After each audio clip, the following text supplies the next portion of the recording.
नमस्कार दोस्तों, स्वागत है आपका हमारे YouTube चैनल पर। दोस्तों, आज हम इस वीडियो में हिंदी के महत्वपूर्ण टॉपिक्स जैसे तत्सम तद्भव, उपसर्ग प्रत्यय, मुहावरे आदि महत्वपूर्ण टॉपिक्स के 10-10 प्रश्नों को सॉल्व करेंगे। ये जितने भी प्रश्न होंगे ये आपके एग्ज़ाम पैटर्न के अनुसार ही होंगे, ठीक है। तो आप इस पूरी वीडियो को ज़रूर देखिएगा, ठीक है। तो चलिए आज की वीडियो को शुरू करते हैं। मुहावरे। तो यहाँ पर लिखा है कि निम्नलिखित प्रत्येक कहावत के लिए 4-4 समानार्थक वाक्यांश दिए गए हैं। इनमें से आपको सही उत्तर चुनना है, ठीक है। तो सबसे इसमें पहला क्वेश्चन है, पत्थर को जोंक नहीं लगती। आप पत्थर के सामने जोंक रख दीजिए, उसको क्या फ़र्क पड़ेगा? बिल्कुल भी फ़र्क नहीं पड़ेगा, वो पत्थर वैसे का वैसे ही रहेगा। ऐसे ही हठी व्यक्ति को आप कितना ही समझाइए, उस पर कोई भी प्रभाव नहीं पड़ेगा, ठीक है। तो इसका आंसर होगा ऑप्शन डी। अगला क्वेश्चन है विहंगम दृष्टि। ये क्वेश्चन पूछा है पहले पेपर में। तो विहंगम दृष्टि गहरी नज़र, तीखी नज़र, मंद नज़र या फिर सरसरी नज़र। तो जो सरसरी हम कहते हैं ना, मैंने इसको सरसरी निगाहों से देख लिया। तो जो सरसरी नज़र कहते हैं वो कहते हैं विहंगम दृष्टि को, ठीक है। अगला क्वेश्चन है काटो तो खून नहीं। आपके ऑप्शन है पीड़ा शांत हो जाना, अगला है बिल्कुल निर्जीव हो जाना है, अगला है भय के कारण स्तब्ध हो जाना, या फिर गुस्सा शांत हो जाना। तो काटो तो खून नहीं, ठीक है। तो उसका जो सही आंसर होगा वो होगा ऑप्शन सी, भय के कारण स्तब्ध हो जाना। देखिए अगला क्वेश्चन है एक आंख न बहाना। उपेक्षा करना, विरक्त होना या फिर तटस्थ होना, भी बिल्कुल अच्छा ना लगना। तो एक आंख ना बहाने का मतलब क्या होता है कि बिल्कुल भी अच्छा ना लगना, ठीक है। देखिए अगला क्वेश्चन है उंगली उठाना। ये क्वेश्चन भी पहले पूछा गया है पेपर में। तो उंगली उठाने का अर्थ क्या होता है? क्षमा मांगना, अपना महत्व व्यक्त करना, दोष की ओर संकेत करना या फिर अस्वीकार कर देना। तो उंगली उठाने का मतलब होता है कि दोष की ओर संकेत करना, ठीक है। इसे याद कर लेना, एक क्वेश्चन पूछा है पहले। वहाँ पर अपना महत्व व्यक्त करना भी सही लगता है और वहाँ पर अस्वीकार करना भी सही लगेगा आपको। तो इसका सही आंसर होगा वो होगा दोष की ओर संकेत करना, ठीक है। देखिए अगला क्वेश्चन है नीचे दिए गए मुहावरे या फिर लोकोक्तियों के 4-4 वैकल्पिक अर्थ दिए गए हैं। इनमें से आपको सही का चयन करना है, ठीक है। तो उसमें क्वेश्चन 6 है मुंह की खाना। तो मुंह की खाना क्या होता है? हार जाना, ठीक है। अगला है डपोर शंख। ये क्वेश्चन पूछा गया है पहले पेपर में, ठीक है। डपोर शंख तो विशेष तरह का शंख, बेसिर पैर की बातें करने वाला, या फिर बहुत बड़ी गिनती, या फिर भारतीय शंख। तो डपोर शंख किसे कहते हैं? जो बेसिर पैर की बातें करता है ना, तो उसे डपोर शंख कहते हैं। देखिए अगला क्वेश्चन है पानी पीकर जात पूछना। तो पानी पीकर जात पूछने का मतलब होता है काम निकलने के बाद सोचना, ठीक है। अगला क्वेश्चन है अंडे का शहजादा। ये कई कॉम्पिटिटिव एग्जाम में पूछा गया क्वेश्चन है। तो अंडे का शहजादे का मतलब होता है कमज़ोर व्यक्ति, चालाक व्यक्ति, अनुभवी व्यक्ति या फिर अनुभवहीन व्यक्ति। तो इसका जो सही आंसर है वो है ऑप्शन डी, अनुभवहीन व्यक्ति को कहा जाता है अंडे का शहजादा। नहीं कहते हैं पहले अंडे से तो बाहर निकल ले। तो अंडे से बाहर निकलने का मतलब है पहले असल ज़िंदगी के अनुभव को तो प्राप्त कर लेना, ठीक है। तो अनुभवहीन व्यक्ति को कहा जाता है अंडे का शहजादा। अगला क्वेश्चन है नाक का बाल होना। मुहावरे का अर्थ क्या है? तो आपके ऑप्शन है शत्रु होना, नाक में बीमारी होना, अकारण प्रिय होना या फिर दरिया दिल होना।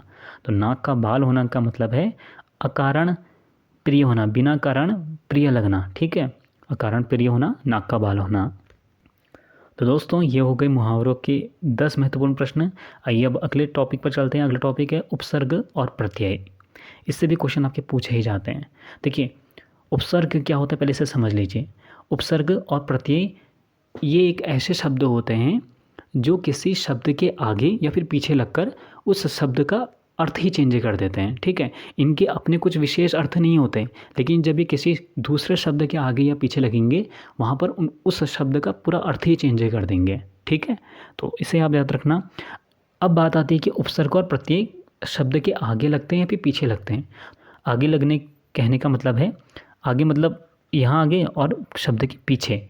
तो जैसे उपसर्ग है, उपसर्ग हमेशा शब्द के आगे लगते हैं और प्रत्यय शब्द के पीछे लगते हैं, ठीक है। इसे एक ट्रिक के द्वारा भी याद करना, इसमें बहुत कन्फ्यूजन हो जाता है, ठीक है। ये लगते कहाँ पर है करके।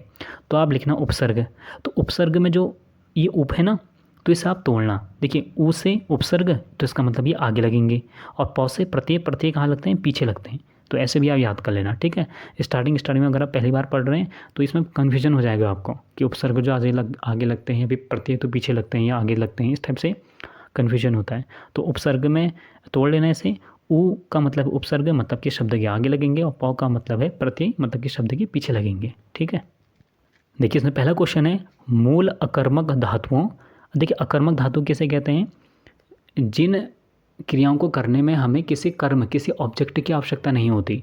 जैसे हम कुछ पढ़ते हैं तो हमें कुछ ना कुछ ऑब्जेक्ट चाहिए। जैसे हम हो सकता है हम किताब से पढ़ रहे हों, हो सकता है मोबाइल से पढ़ रहे हों, तो यहाँ पर किताब और मोबाइल क्या है? वो ऑब्जेक्ट हैं। ठीक है, तो ऐसे ही जिन कार्य को करने में हमें किसी कर्म की या फिर किसी ऑब्जेक्ट की आवश्यकता नहीं होती उन्हें हम अकर्मक क्रिया कहते हैं। ठीक है, जैसे सोना, ठीक है, रोना और हंसना, तो ये क्या है?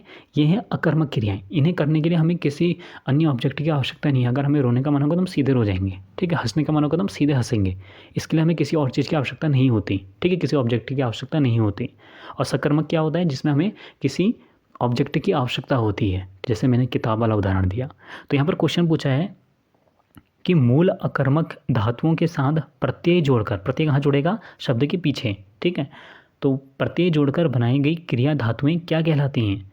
तो अगर कोई अकर्मक क्रिया है, अकर्मक जैसे रोना, ठीक है, तो रोना के पीछे अगर हमने प्रत्यय जोड़ दिया, प्रत्यय क्या जोड़ दिया? ना जोड़ दिया। ठीक है, तो जब हम किसी अकर्मक क्रिया के पीछे हम प्रत्यय जोड़ते हैं तो जो नई क्रिया धातुएं बनती हैं उन्हें हम क्या बोलते हैं? अब रुलाना नहीं होता, इसका रूप चेंज हो जाएगा, तो इसका हम क्या कहेंगे? रुलाना। क्या हो जाएगा ये? रोना प्लस ना में जोड़ देंगे तो क्या बनेगा? ये रुलाना जो बनेगा। क्या बनेगा? रुलाना बनेगा। ठीक है, तो ये जो रुलाना शब्द बना, अब ये क्या हो गया? इसे हम कहते हैं साधित सकर्मक धातु। ठीक है, अब अभी तक तो रोना क्या थी? एक अकर्मक क्रिया थी, लेकिन जैसे ही हमने इसमें ना जोड़ा, ये ना प्रत्यय जोड़ा, तो यहाँ पर ये इसका फॉर्म चेंज हो गया। ये अब ये क्या बन गया? रुलाना बन गया। अब रुलाने के लिए किसी न किसी ऑब्जेक्ट की तो आवश्यकता है। ठीक है, तो अगर हमें किसी को रुलाना है तो सबसे पहले तो हमें ऑब्जेक्टिव रूप में कोई सामने एक व्यक्ति चाहिए, तभी तो हम उसको रुलाएंगे ना। हम रुला किसको रहे हैं? सामने कोई ना कोई व्यक्ति तो चाहिए, कुछ ना कुछ ऑब्जेक्ट तो चाहिए, तभी तो हम उसको रुलाएंगे। तो रुलाना क्या है? एक सकर्मक क्रिया है। और कैसी सकर्मक क्रिया है?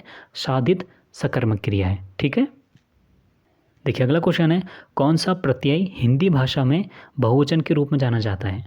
तो इसका जो सही आंसर है वो है ओ। ठीक है, जैसे लड़का, लड़का क्या है? एक वचन है, और लड़का को हम अगर बहुवचन बनाएंगे तो क्या लिखेंगे? हम लड़कों लिखेंगे। तो ओ क्या पीछे लड़कियों लिखते हैं हम। ठीक है, घर का अगर हम बहुवचन बनाएंगे तो घरों।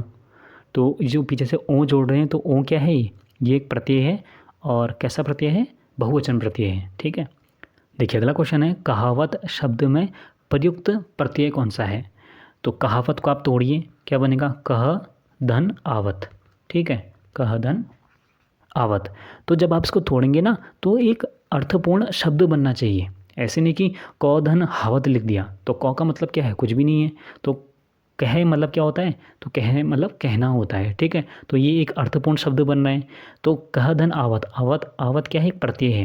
प्रत्यय शब्द के पीछे जुड़ते हैं। ठीक है, तो आवत क्या है? एक प्रत्यय है। तो इसका आंसर क्या होगा? ऑप्शन डी होगा। ठीक है, अगला क्वेश्चन है उपसर्ग का प्रयोग होता है शब्द के आदि में, शब्द के मध्य में, शब्द के अंत में, या फिर इनमें से कोई नहीं। तो इसका जो सही आंसर है वो है ऑप्शन ए, शब्द के आदि में। देखिए आदि का मतलब होता है स्टार्ट में। ठीक है, तो इसका जो सही आंसर है वो क्या है? Option A. अगला क्वेश्चन है मिठास शब्द में किस प्रत्यय का यूज हुआ है? तो मिठास अगर हम तोड़ेंगे क्या बनेगा? अगर आप लिख देंगे इसमें मिठ प्लस आस। ठीक है, तो क्या मीठ कोई शब्द है? नहीं है, तो आप क्या लिखेंगे? मीठा लिखेंगे। ठीक है, तो मीठा एक अर्थपूर्ण शब्द बनना है, तो पहले जब आप तोड़ोगे तो अर्थपूर्ण शब्द बनना चाहिए। तो मीठा प्लस आस, तो इसमें आस जो वर्ड है ये क्या है? ये है प्रत्यय। ठीक है, देखिए अगला क्वेश्चन है निम्न शब्द में प्रयुक्त प्रत्यय के लिए सही विकल्प चुनिए। मच्छरदानी, तो मच्छरदानी में प्रत्यय क्या होगा? मच्छर धन दानी। तो इसका आंसर होगा ऑप्शन डी, दानी। अगला क्वेश्चन है निम्न शब्द में प्रयुक्त सही उपसर्ग का चयन कीजिए। और जो शब्द है वो क्या है? उत्कर्ण। तो उत्कर्ण को तोड़ क्या बनेगा? उत प्लस कर्ण। ठीक है, तो उत क्या है? यह है उपसर्ग। उपसर्ग हमेशा शब्द के पहले लगते हैं। ठीक है, तो इसका आंसर है ऑप्शन ए। देखिए अगला क्वेश्चन है सुशिक्षित में कौन सा उपसर्ग है? तो सु प्लस शिक्षित, शिक्षित अपने आप में एक अर्थपूर्ण शब्द है, तो सु क्या है? सु एक उपसर्ग है। ठीक है, ऑप्शन बी। अगला क्वेश्चन है धड़ाक में प्रत्यय है, तो आप इसे तोड़ के क्या बनेगा? धड़ प्लस आँख, ठीक है। तो धड़ क्या होता है, हमें जो गर्दन होती है उसे हम धड़ कहते हैं, ठीक है। अर्थपूर्ण शब्द बनना चाहिए। तो आँख, तो इसमें क्या आँख क्या है, एक प्रत्यय है, ठीक है। अगला क्वेश्चन है 19 शब्द में उपसर्ग बताइए। कई लोग इसका आंसर करेंगे ऑप्शन डी, उन धन नीस, क्योंकि आप कहेंगे कि यहाँ पर आधा नौ का यूज होता है, पर ऐसा नहीं है। 19 को अगर हम तोड़ेंगे तो बनता है उन प्लस नीस, ठीक है। तो इसमें होता है ये ऑप्शन सी इसका सही आंसर है, ठीक है। तो दोस्तों ये थे 10 उपसर्ग और प्रत्यय। चलिए अब अगले टॉपिक में चलते हैं, तत्सम तद्भव। तत्सम तद्भव से भी क्वेश्चन पूछे जाते हैं। देखिए तत्सम किसे कहते हैं, संस्कृत शब्द, ठीक है। जो भी संस्कृत शब्द होंगे उन्हें हम तत्सम शब्द कहेंगे। और तद्भव शब्द किसे कहते हैं, ऐसे शब्द जिनका उद्भव कहाँ से होता है, संस्कृत शब्द से होता है, लेकिन अब उनका रूप परिवर्तन हो जाता है, ठीक है। जैसे अग्नि एक संस्कृत शब्द है, लेकिन उसका तद्भव क्या होगा, आग होगा, ठीक है। तो आग का उद्भव कहाँ से हुआ है, अग्नि शब्द से ही हुआ है, लेकिन अब उसका रूप थोड़ा चेंज हो गया है, ठीक है। तो इसमें जो पहला ऑप्शन है वो है तिलक। तिलक किस प्रकार का शब्द है, यह एक तत्सम शब्द है, एक संस्कृत शब्द है, ठीक है। अगला क्वेश्चन है तत्सम शब्द वाला विकल्प चुनिए, कान्हा, कन्हैया, किशन या फिर कृष्ण। तो कृष्ण क्या है, एक तत्सम शब्द है। अगला क्वेश्चन है फूल का तत्सम शब्द क्या होगा। तो फूल क्या है, एक तद्भव शब्द है, और इसका तत्सम शब्द क्या होगा, फूल को संस्कृत में क्या कहते हैं, तो क्या कहते हैं, पुष्प कहते हैं। क्या कहते हैं, पुष्प। अगला क्वेश्चन है कर्म का तद्भव क्या होगा। कर्म एक तत्सम शब्द है, एक संस्कृत शब्द है, कर्म को हम तद्भव में क्या कहेंगे, हम कहेंगे काम, ठीक है, ऑप्शन ए। देखिए अगला क्वेश्चन है अमी का तत्सम शब्द क्या है। तो अमी का संस्कृत शब्द क्या होगा, वो होगा अमृत, ठीक है। संस्कृत अमी को संस्कृत में अमृत कहते हैं और तद्भव में अमी कहते हैं। अगला क्वेश्चन है सुवर्ण। सुवर्ण को संस्कृत में क्या कहते हैं, स्वर्ण कहते हैं। क्या कहते हैं, स्वर्ण कहते हैं, ठीक है। तो स्वर्ण का तद्भव क्या होगा, सुवर्ण होगा, और सुवर्ण क्या है, एक तद्भव शब्द है, ठीक है। और स्वर्ण क्या है, एक तत्सम शब्द है। देखिए अगला क्वेश्चन है तद्भव शब्द है शकट, घात, कांच या फिर गोपाल। तो इसका सही आंसर ऑप्शन सी कांच। कांच क्या है, एक तद्भव शब्द है, ठीक है। अगला क्वेश्चन है नीचे दिए गए शब्दों में तत्सम शब्द का चयन कीजिए। हमें संस्कृत शब्द का चयन करना है, तत्सम शब्द का चयन करना है। तेल, तैल, तिल या फिर तिल। तो इसका जो सही आंसर होगा, तेल को संस्कृत में कैसे लिखते हैं, तैल लिखते हैं, ठीक है, तैल। अगला क्वेश्चन है गाय, गो, गेय या गैया। ये गो गला लिखा है, ये ऐसा होना चाहिए, ठीक है, गौ। तो संस्कृत में गाय को गौ कहते हैं, ठीक है। अगला क्वेश्चन है अज्ञान का तद्भव शब्द क्या है, ठीक है। अज्ञान का तद्भव शब्द होता है ऑप्शन बी अजान, ठीक है। अजान को संस्कृत में क्या कहते हैं, अज्ञान कहते हैं, ठीक है। तो दोस्तों ये थे आज के महत्वपूर्ण प्रश्न। तो चलिए दोस्तों आज के लिए बस इतना ही। आशा करता हूँ कि आपको वीडियो अच्छी लगी होगी। अगर अच्छी लगी तो इस वीडियो को जरूर लाइक कीजिएगा, कमेंट बॉक्स में ज़रूर बताइएगा, और डिस्क्रिप्शन बॉक्स में मैंने टेलीग्राम ग्रुप और व्हाट्सएप ग्रुप का लिंक दिया हुआ है, आप हमारे ग्रुप्स को भी ज्वाइन कर सकते हैं। अगर आपको कोई भी कन्फ्यूजन हो, कोई भी आपका क्वेश्चन हो, तो आप मुझसे वहाँ पर्सनली पूछ सकते हैं, ठीक है। तो चलिए दोस्तों आज के लिए बस इतना ही, मिलते हैं अगली वीडियो में। हमसे जुड़ने के लिए थैंक यू सो मच।